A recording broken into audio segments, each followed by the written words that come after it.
globalis cabal perlu Tiongkok karena bagian utama dari global supply chain mereka. Siapa saja mereka itu? Microsoft, Apple, Samsung, dan ribuan major brand internasional yang sudah pabaliet kesangkut dengan strategi ekor naganya Tiongkok. Karena itu, mereka sulit mengikuti perintah Commander in Chief-nya yang rasis yaitu Mr. Trump untuk melepas Tiongkok. Trump yang saat ini reputasinya menjadi public enemy nomor 1 di dunia adalah nasionalis sejatinya Amerika. Dan di dunia saat ini, nasionalisme mulai tumbuh lagi. Pertama yang paling kuat adalah Rusia dengan Putinnya, dan di Saudi Arabia dengan MBS-nya Muhammad bin Salman Al Saud. Oke sahabat, mulai kebayang siapa yang perang sekarang kan? Blok mana yang sedang bermain? Partai Demokrat saingan Trump main di pihak mana? Sudah mulai paham? Sekedar catatan, Wahyudi tetap ada di dua belah pihak. Ingat ya itu ya. Lalu Indonesia bagaimana? Memanfaatkan kekisruhan tersebut bagaimana? Ada dua hal yang harus diangkat saat ini di negeri tercinta Nusantara, yaitu 1. Nasionalisme,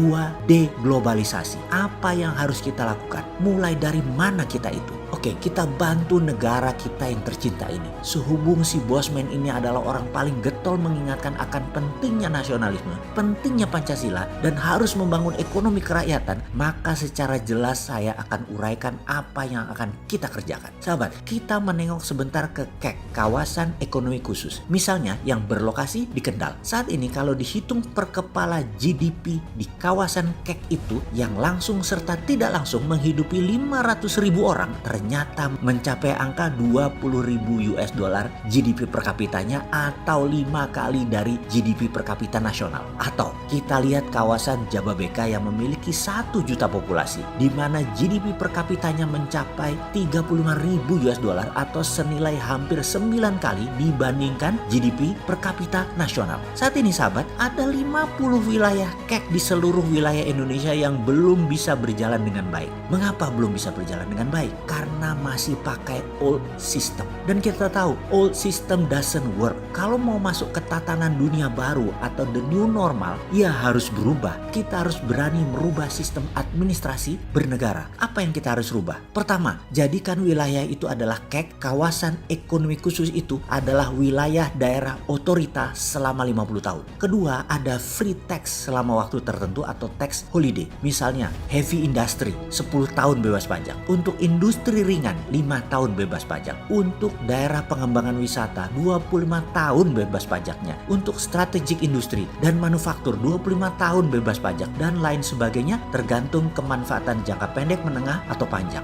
Jadikan daerah otorita. Dengan adanya otorita maka penguasa atau pejabat otorita bisa mengambil alih seluruh perizinan dengan strategi post audit.